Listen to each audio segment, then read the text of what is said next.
Halo.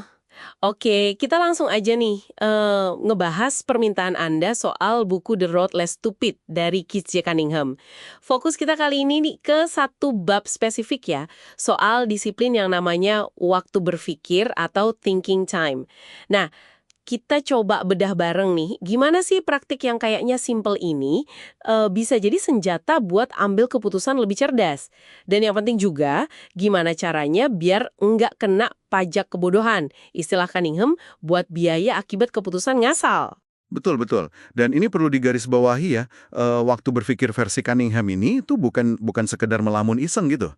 Ini tuh proses yang sangat terstruktur, ada tujuannya. Tujuannya jelas banget, mencegah kesalahan-kesalahan fatal.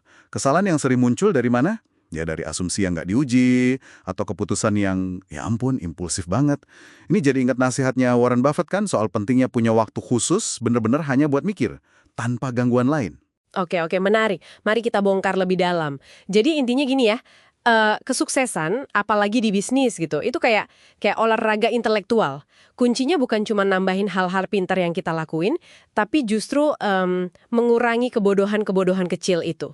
Nah, waktu berpikir ini alatnya, alat disiplin buat mencapai itu. Yang keren itu gimana ya, Cunningham ini konsisten banget. Dia jadiin ini ritual loh. Udah 25 tahun katanya.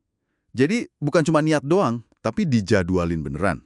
Dia sisihkan waktu, biasanya ya sekitar 30-45 menit. Dan di waktu itu, dia bener-bener nggak mau diganggu. Fokus total ke mana? Ke pertanyaan-pertanyaan penting yang udah disiapin sebelumnya. Pertanyaan ini biasanya muncul pas dia lagi ngerasa, buntu, atau malah terlalu pede. Atau curiga nih, jangan-jangan pandangannya nggak realistis. Tunggu, tunggu. Jadi pertanyaannya udah ada sebelum sesi mulai.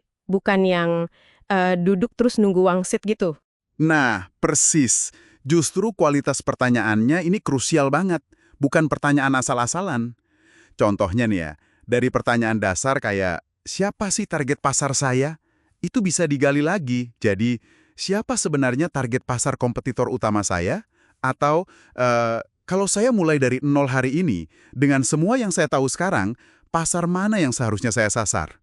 Tujuannya ya buat mancing ide baru, buat nantang cara pikir kita sendiri yang mungkin udah kelamaan gitu-gitu aja. Oke, masuk akal, masuk akal. Terus gimana ini nyambungnya ke kerangka berpikir yang lebih gede di buku itu? Ada kaitannya kan? Oh, jelas ada. Nyambung banget ke 5 disiplin inti berpikirnya Cunningham. Waktu berpikir ini kayak arenanya gitu, buat latihan disiplin ini. Apa aja tuh? 1. Nemuin pertanyaan penting yang belum kepikiran. 2. Misahin akar masalah dari gejalanya aja. Sering ketukar kan? 3. Ngecek asumsi-asumsi kita yang seringkali nggak kita sadari. 4. Nah ini penting nih. Mikirin konsekuensi orde kedua. Jadi bukan cuma efek langsungnya, tapi dampak lanjutannya, efek berantainya gimana. Terus yang kelima, baru ciptain mesinnya, rencana eksekusinya. Wah, konsekuensi orde kedua jadi mikirnya jauh ke depan ya, bukan cuma yang kelihatan sekarang. Terus soal ritualnya nih, saya dengar dia detail banget ya. Ada kursi khusus, pena khusus. Kedengerannya agak, gimana ya? Unik. Iya, iya. Detailnya emang menarik sih.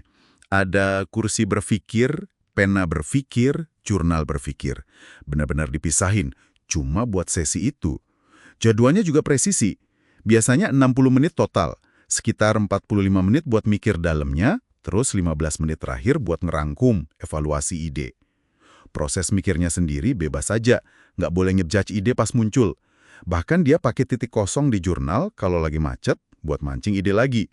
Tapi soal uniknya tadi, Iya, kenapa sih harus ritual itu? Fungsinya apa coba? Kok nggak duduk biasa aja?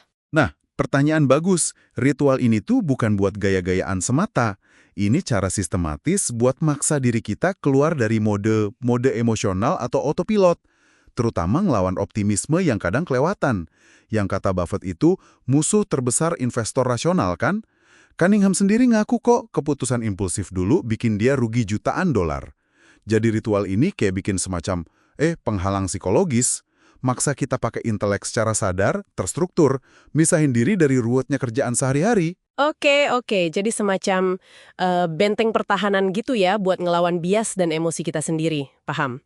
Lantas, apa nih artinya buat Anda semua yang lagi dengerin kita sekarang? Ya, sederhananya gini, Coba deh adopsi praktek waktu berpikir terstruktur ini. Nggak usah muluk-muluk dulu, skala kecil aja. Ini potensinya gede banget buat ngurangin pajak kebodohan dalam keputusan Anda. Beneran, ini kan investasi waktu yang murah banget ya, modalnya cuma waktu Anda aja. Tapi hasilnya, keputusan lebih baik, resiko lebih kekontrol, bahkan bisa jadi nemu peluang baru yang selama ini kelewat gara-gara sibuk terus. Jadi, intinya bukan soal nambah jam kerja, tapi bikin waktu mikir kita lebih berkualitas. Gitu ya? Tepat sekali. Nah, sebagai penutup nih, coba renungkan argumen kuncinya Cunningham. Kondisi kita sekarang ini, entah finansial, bisnis, karir, itu cerminan langsung dari kualitas pemikiran terbaik kita sampai detik ini. Kalau Anda pengen hasil yang beda di masa depan, ya mau nggak mau, mulainya harus dari cara berpikir yang beda juga. Dan ini satu pertanyaan terakhir buat Anda bawa pulang, buat direnungkan sendiri. Kalau Anda komitmen nih, nyoba waktu berpikir ini, ya katakanlah 30 menit aja, 3 kali seminggu, kira-kira apa satu pertanyaan paling penting, paling mendesak soal bisnis Anda, proyek Anda, atau hidup Anda deh, yang bakal Anda jadiin fokus utama di sesi pertama. Selamat berpikir ya, terima kasih sudah menyimak pembahasan mendalam kita kali ini.